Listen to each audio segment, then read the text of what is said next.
Oh, yeah, it is us, Dennis and Andy. We are back. Hello, everybody. It is Movie Review Friday.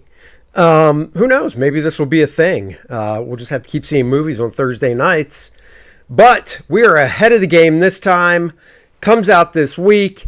We saw Knock at the Cabin last night. Duke.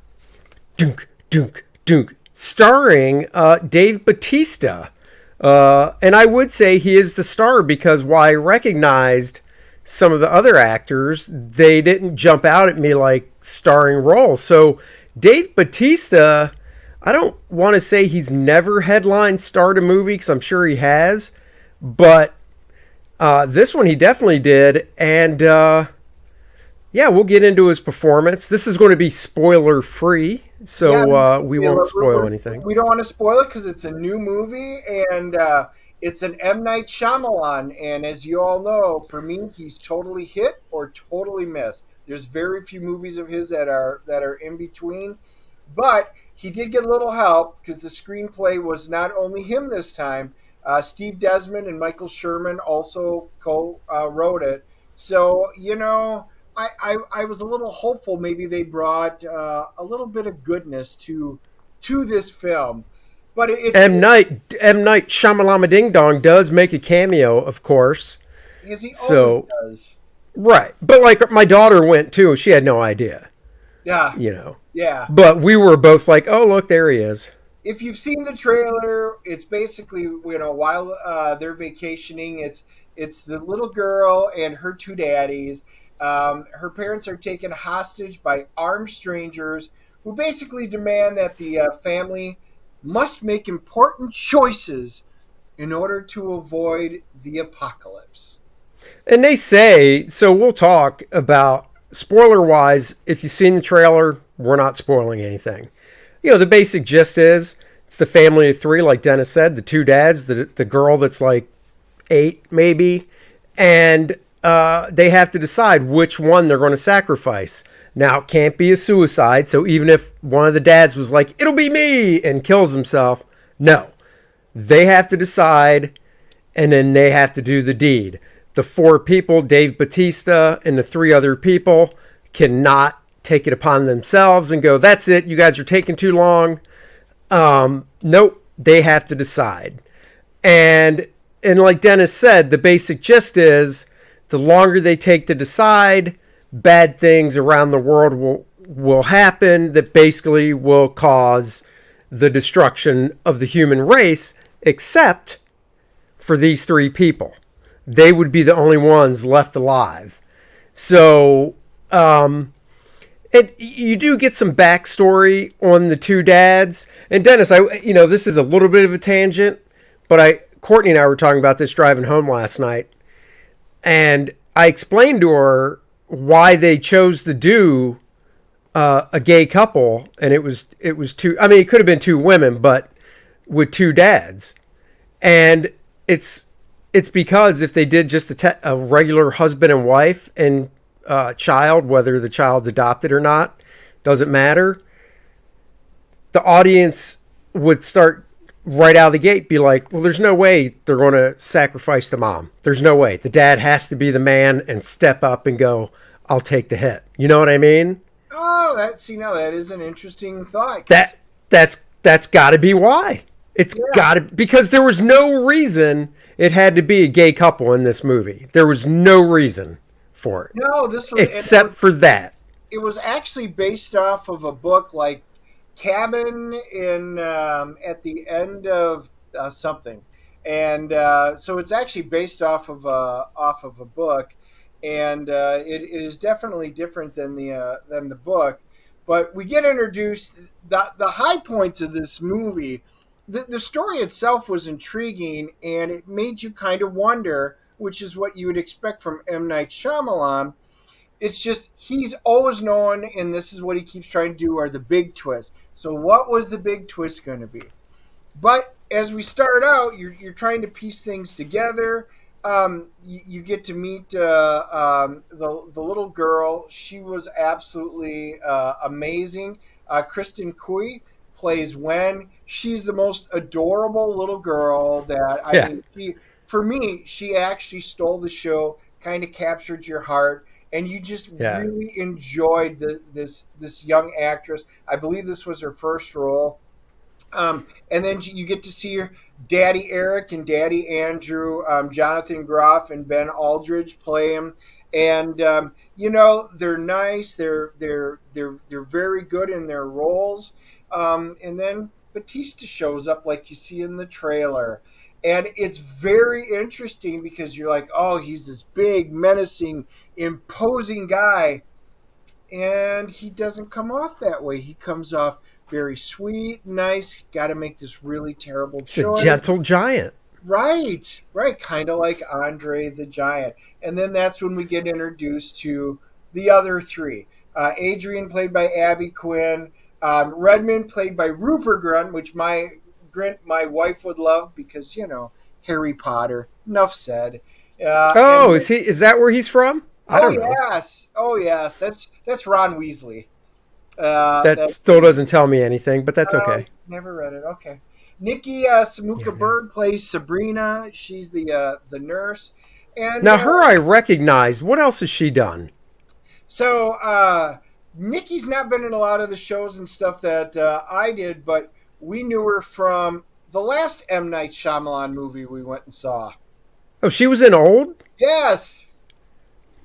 There you go. Jupiter Ascending, which I wasn't very fond of, but I didn't see it. She's been in it, but yeah, didn't recognize most of them. But the actors and their dialogue was very good for the roles that they were given.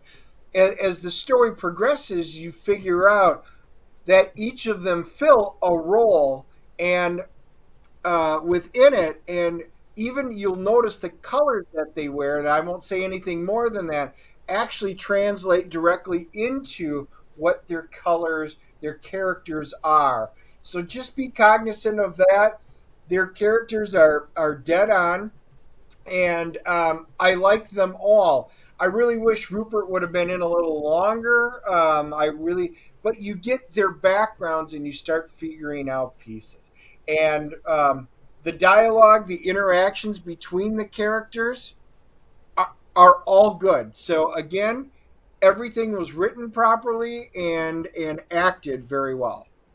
Yeah, and it takes place, in the one setting, a cabin, and like Dennis said, you get the backstory of the four characters that show up, but then with Eric and Andrew, the couple, you get their backstory as well through flashbacks. So I thought that was interesting. It was a little. Some of the flashbacks definitely played on because we're a gay couple, we'll never be accepted. We always get looked at weird. Blah blah blah. I think that's being a little overdone. I don't know. I've never obviously walked a mile in those shoes, but I don't think that's the general consensus out in the world anymore. Yeah, I could see that 30 years ago, 40 years ago, but as of now, I don't really think that's the general consensus anymore. And I think because she's got a deformity, that they were all wanted to be portrayed as outcasts, and I guess that was a way. Well, you know what the funny thing was? The funny thing was, they did do a flashback, and this isn't story important, spoiler, of the two dads adopting the little girl, the Asian girl at the adoption center and stuff.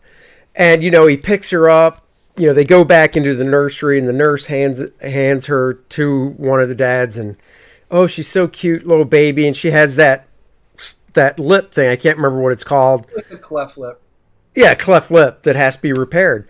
Dennis, my first thought was, you're adopting. That's defective. Send that one back. Pick another one. Look how many babies are in this room.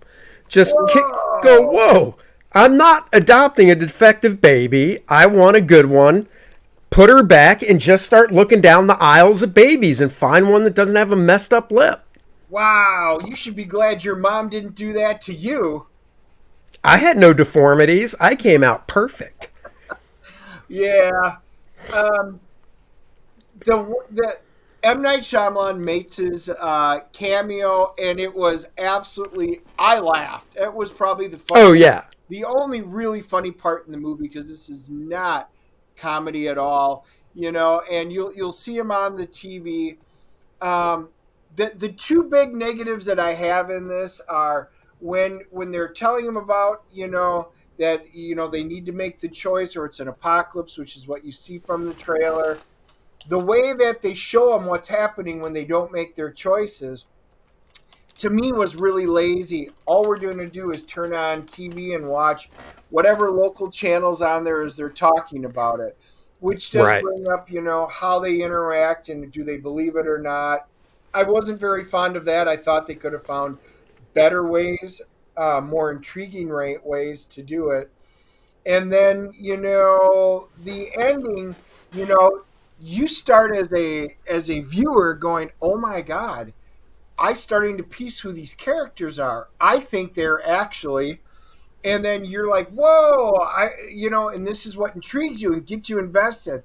Well, then for some inexplicable reason, M. Night Shyamalan goes, "Oh, that's because they're bam," and literally slaps you in the face of what you were just trying to figure out yourself. And I was like, "Oh, kind of takes the fun out of it." I wasn't expecting him to do that. Glad to know that my thoughts were right, but I really wanted to come to that conclusion on myself, or even though it was kind of an ambiguous ending, I really wanted to think, God, was I right? Was I not? This was what would create all the cool dialogue afterward. So a few negatives on it, but overall, I thought it was a strong movie, 100 minutes long. There wasn't a lot of Yep. excess garbage that was in it, and Nice and tight. I can't imagine what they left on the cutting room floor that would make the movie better. Um, you know, I enjoyed it. It was a hour and 40, 100 minutes. Just, it was good. It was enjoyable. It's M. Night Shyamalan. This one and Old, two in a row, two good ones in a row. Let's rate this puppy. You can go first this time. I'll go first this time. Yeah, I enjoyed it. I'm glad I saw it in the theater. I'm thinking it's a solid 7.5. I will probably watch this again, particularly if I go see it with somebody like my wife who didn't get a chance to go see it. And I would watch it again. I thought the acting was great. The cinematography I thought was fantastic in it. There were a few missed opportunities that I talked about. Otherwise, I would have given it even a higher one. But it was a solid movie, and yeah, glad to see it. 7.5 in the CGC rating from 0.5 to 10. Yep, I'm also going with the 7.5. Didn't quite crack the 8 for me, but like Dennis said, it was enjoyable. It was just an enjoyable movie. I don't need to go into more detail. Dennis did a great job. So if you're looking for something to do, is it a big screen movie? No, there's no big special effects and crap like that. You could easily wait. I actually think from the thing when you see the tidal wave and stuff come in and some of that. Wow, spoilers, Dennis. It's in the trailer. Oh, okay, fine. Yeah. Okay, so Dennis says big screen. I say everybody these days has a TV that's 48 inches or bigger, so you'll get a nice effect. But that's true with that one scene. So we give it a 7.5. IMDb gives it a 6.3, and Rotten Tomatoes audience gives it a 74. So we are right there. And you know what else we give 10.0 is Kor-Drath The Reckoning, of course. Guys, go check it out. It's the campaign Dennis and I are doing. If you're joining us for the first time, we are bringing you Kor-Drath The Reckoning, a barbarian, badass book like you've never seen before. Kor-Drath and the sorceress Adriane have to track down and find who slaughtered his entire tribe. Blood will spill, a reckoning will happen. The link is in the description below. You can check it out there. There's so much more to check out. You can read about it. There's a link on this page for Kor-Drath.com, so you can actually go read the first 8 pages of the book and see more. There's a game module Dennis is writing, so you can actually role play this book after you read it. It is a different story in the game module. I just want to say that. We've got artwork, of course, on the campaign page, story details, 5 different covers to choose from, so you can check those out here as well. The Bud Root cover. Bud Root's a great good girl pinup artist. He created a character called Cave Woman. He did this cover, which we also made into a t-shirt, along with the regular Kor-Drath t-shirt. Look at this great throwback cover to Conan #1, homaging that great book. So much stuff to get and choose. Guys, go check out the campaign and back the book. It's because of you guys backing the book that we're allowed to do this. We're all in this together. You are literally the producers, like in a movie, of this book. It's because of your backing and your funds that allow us to create this for you. 76 pages of action. Get on it! Isn't that right? So, guys, like I said, if not, send this out to your friends. Let's get up to our next stretch goal, and thank you for everything, and I hope you will join us for our next review. That's right. We'll catch you guys later. Have a great weekend. Bye-bye. Bye.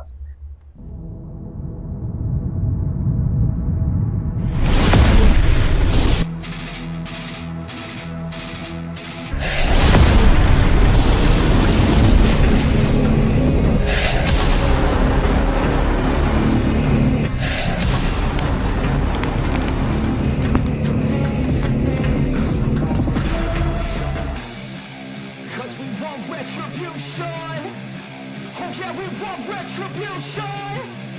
Oh yeah, we want retribution!